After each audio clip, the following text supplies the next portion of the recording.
అందరికీ ప్రైజ్లో ఈ యొక్క ఈరోజు దేవుని యొక్క వాగ్దానము సండే క్యాలెండర్ యొక్క వాగ్దానం చూసుకుంటూ వస్తాము. మొదటి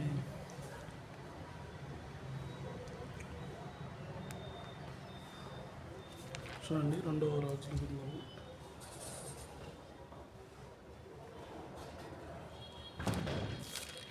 రెండవ రాజుల గ్రంథము 20వ అధ్యాయము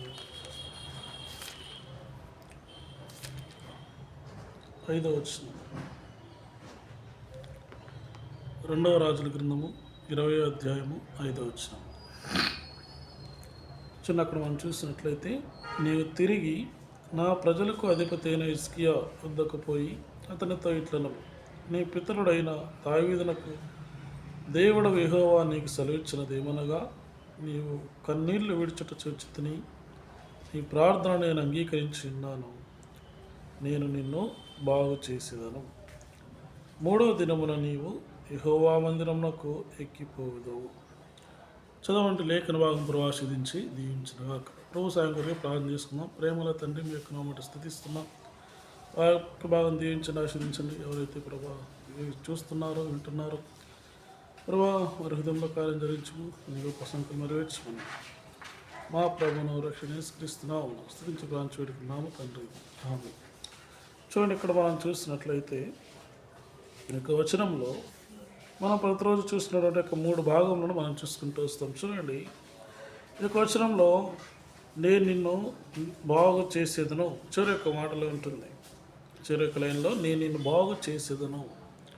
చూడండి, ఈ లోకంలో మనము బాగలేక బలహీన పడిపోయి, అదే రీతి ఇంకా మనం చూసినట్లయితే అనారోగ్యం కావచ్చు, లేదా హృదయ విషయంలో కావచ్చు, ఇంకా చూసినట్లయితే మన యొక్క జీవితంలో బాగలేనటువంటి స్థితి ఆలోచనలో కావచ్చు, లేదంటే మన యొక్క పాపమును బట్టి, మన యొక్క అపరాధములను బట్టి మనం బాగలేని స్థితిలో ఎన్నో సంవత్సరాల నుంచే అది కొనసాగవచ్చు. అయితే ప్రభు చెప్తున్నాడు, నేను నిన్ను బాగు చేసేదను. చూడండి, మత్తయి సువార్తలో ప్రభు ఒక మాట చెప్తూ వస్తాడు. చూడండి, అయితే ఇది ఎట్లా అని మనం చూసినట్లయితే మత్తయి సువార్తలో ఒక స్త్రీ ప్రభు యేసుక్రీస్తు వారి దగ్గరికి వచ్చినప్పుడు వారితో ప్రభు చెప్తారు. ఏమైనా చూసినట్లయితే ఇక్కడ చూడండి, మత్తయి సువార్త 9వ అధ్యాయము 20వ వచనంలో, ఇదిగో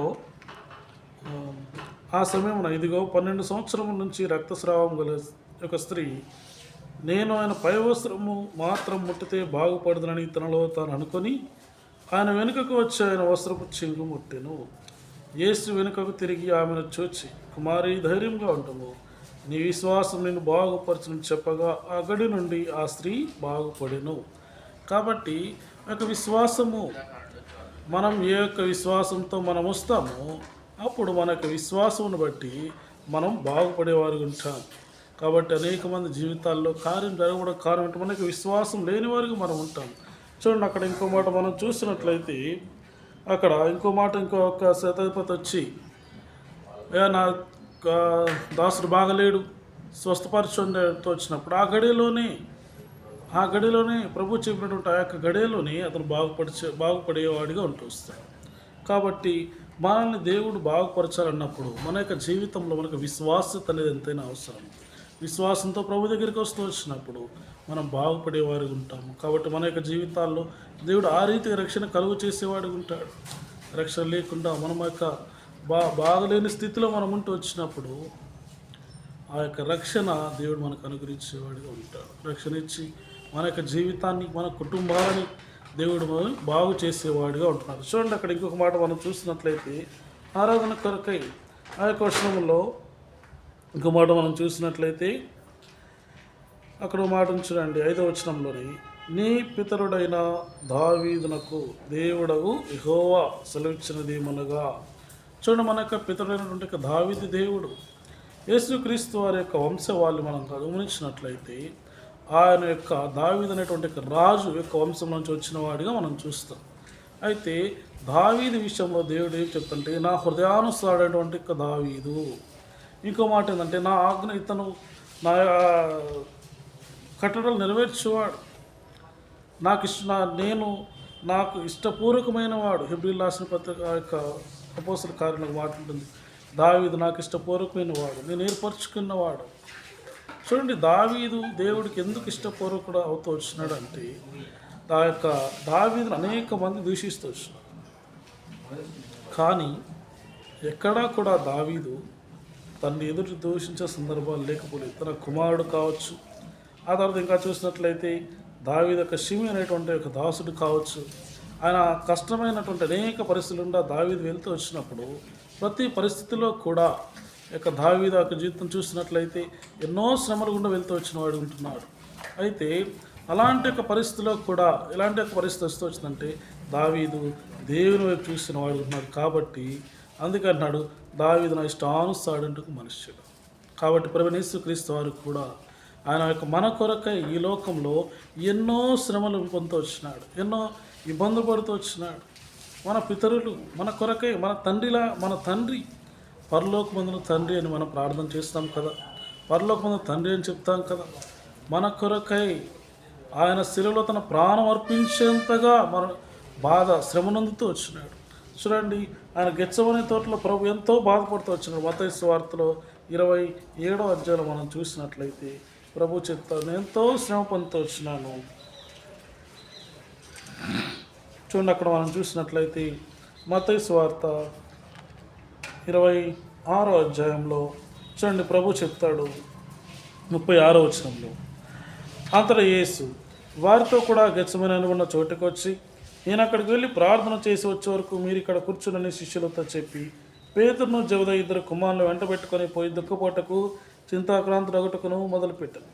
అప్పుడు యేసు మరణమగనంతగా నా ప్రాణం బహుదుఃఖంలో మునిగి ఉన్నది, మీరు ఇక్కడ నిలిచి నాతో కూడా మెలకుగా నుండి వారితో చెప్పి కొంత దూరం వెళ్ళి సాగిలపడి, నా తండ్రి సాధ్యమైతే ఎగిన నా యుద్ధ నుండి తొలగిపోనిమ్ము, అయినను నా ఇష్ట ప్రకారం కాదు నీ చిత్త ప్రకారమే. ఇక్కడ ప్రభువు చెప్తున్నాడు, చూడండి, నా ఇష్టం కాదు తండ్రి, నీ చిత్తమే. మరణమంత దుఃఖము, వేదనకరమైన దుఃఖము నేను రక్షించడం కొరకే, మన కొరకే.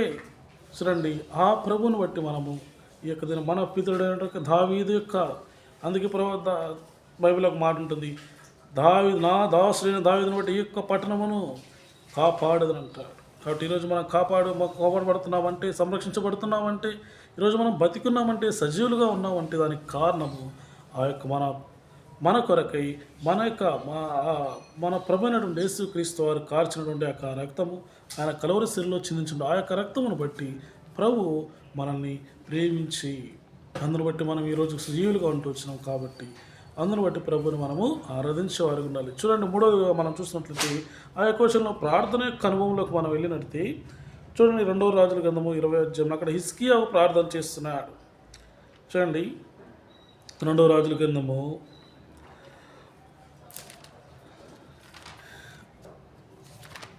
25వ వచనం మనం చదువుకున్న ప్రకారము అక్కడ ఒక మాట చూడండి, దేవుడు ఆయనకు ప్రార్థన ఆలకించేవాడు ఉంటున్నాడు. సరే, నీవు కన్నీళ్ళు విడిచి చూచి నీ ప్రార్థన నేను అంగీకరించి ఉన్నాను. చూడండి, నీ ప్రార్థన నేను అంగీకరించి ఉన్నాను. ఎంత ప్రాముఖ్యమైన విషయం చూడండి, నీవు కన్నీళ్ళు విడిచి చూచితని. చూడండి, ఎంత కన్నీటితో తను బాధపడుతున్నాడు దావీదు. హిజ్కియా ఎంత కన్నీటితో బాధపడుతున్నాడు. అయ్యా, నేను యథార్థంగా ఉన్నానయ్యా, నేను నీతిగా నడుచుకుంటూ వచ్చానయ్యా. చూడండి, పైన వచ్చిన ఒక మాట ఉంటుంది, తన యొక్క స్థితిని అక్కడ చెప్తా వస్తారు. చూడండి, 3వ వచనంలో, యెహోవా యథార్థ హృదయుడనై నీ సత్యముతో నీ సన్నిధి నేను ఎట్లా నడుచుకుంటునో, నీ దృష్టికి అనుకూలంగా సమస్తమును నేను ఎట్లా జరిగించుతునో కృపతో జ్ఞాపకము చేసుకునమని హిజ్కియా కన్నీళ్లు విడిచి యెహోవాను ప్రార్థించెను. మనం కూడా హిజ్కియా వలె అనేక పర్యాలు దేవునికి సత్యంగా నడచవచ్చు, యథార్థంగా నడవచ్చు. కానీ మనం వాటిని బట్టి కాదు. కానీ ఇక్కడ ఏం రాస్తానంటే హిజ్కియా కృపతో జ్ఞాపకం చేసుకో. అపోసిన పౌలు ఏమంటాడంటే, నేనేమై ఉన్నానో అది దేవుని కృప, నీ కృప నాకు చాలును, నా కృప నీకు చాలును అంటాడు. కాబట్టి ఆ కృపను బట్టి అయ్యా నన్ను జ్ఞాపకం చేసుకో. నేను యోగ్యుడను కాను, నిజమే. నా యొక్క మనుషుల యొక్క నీతి దేవుని దృష్టికి మురికి పేలికల వల్లే ఉండవచ్చు, మురికి పేలిక వల్లే ఉంటుంది. కానీ వాటిని బట్టి కాదు. కానీ అయ్యా నీ కృపలో నన్ను జ్ఞాపకం చేసి అన్నప్పుడు దేవుడు ఆ కన్నీళ్ళను చూసి నీ ప్రార్థన అంగీకరించున్నాను. కన్నీళ్ళతో చేసేటువంటి ప్రార్థన దేవుడు అంగీకరించేవాడు ఉంటాడు. ఆ ప్రార్థన దేవుని దృష్టికి చేర్చబడుతూ వచ్చినది. చూడండి, నేను అంగీకరించి ఉన్నాను ఎంత స్పష్టమైనది. మనుషుని యొక్క ప్రార్థన ఆలకించడానికి దేవుడు ఎంత గొప్ప హృదయము కలిగి ఆ ప్రార్థన ఆలకిస్తున్నాడు. ఒక నరుడు మొరపెడితే, ఒక మనుషుడు మొరపెడితే దేవుడు ఆలకిస్తాడు. అనేక సందర్భాల్లో మన సందేహం ఉండదు, దేవుడు నా ప్రార్థన ఆలకించాలి. నీ కన్నీరు వ్యర్థంగా పోదు. ప్రతి కన్నీరు పట్టు ప్రభు లెక్క చూస్తాడు. కాబట్టి ప్రతి విషయంలో దేవుడు ఆయన చిత్తాన్ని జరిగిస్తాడు. కాబట్టి నువ్వు అనుకోనివి కూడా నీ ప్రార్థనలో సాధ్యమవుతుంది. నీ జీవితంలో జరగదనుకున్నది కూడా నీ ప్రార్థన ద్వారా దేవుడు సఫలపరిచేవాడిగా ఉంటాడు. కాబట్టి ఆ రీతిగా ప్రభు నా జీవితంలో ఇంత చేస్తూ వచ్చినామని చెప్పేసి ప్రభుని మనము ప్రార్థించేవారు. మనం ప్రభుని కొరకై ప్రభు సన్నిధిలో కన్నీటితో కూడా ప్రార్థించేవారు ఉన్నప్పుడు ఆ యొక్క హిజ్కియా ఎట్లా సంపాదించుకుంటూ వచ్చినాడు, ఆ రీతిగా మనం కూడా సంపాదించుకుంటూ వస్తాం. తన 15 సంవత్సరాల యొక్క భవిష్యత్తును తిరిగి మళ్ళీ సంపాదించుకుంటూ వచ్చినాడు. ఆ రీతిగా మనకు జీవితంలో కోల్పోయిన వాటన్నిటిని కూడా తిరిగి దేవుడు తిరిగి మళ్ళీ మనకు అనుగ్రహించేవాడు ఉంటాడు. దానికి కారణం మన కన్నీటి ప్రార్థన.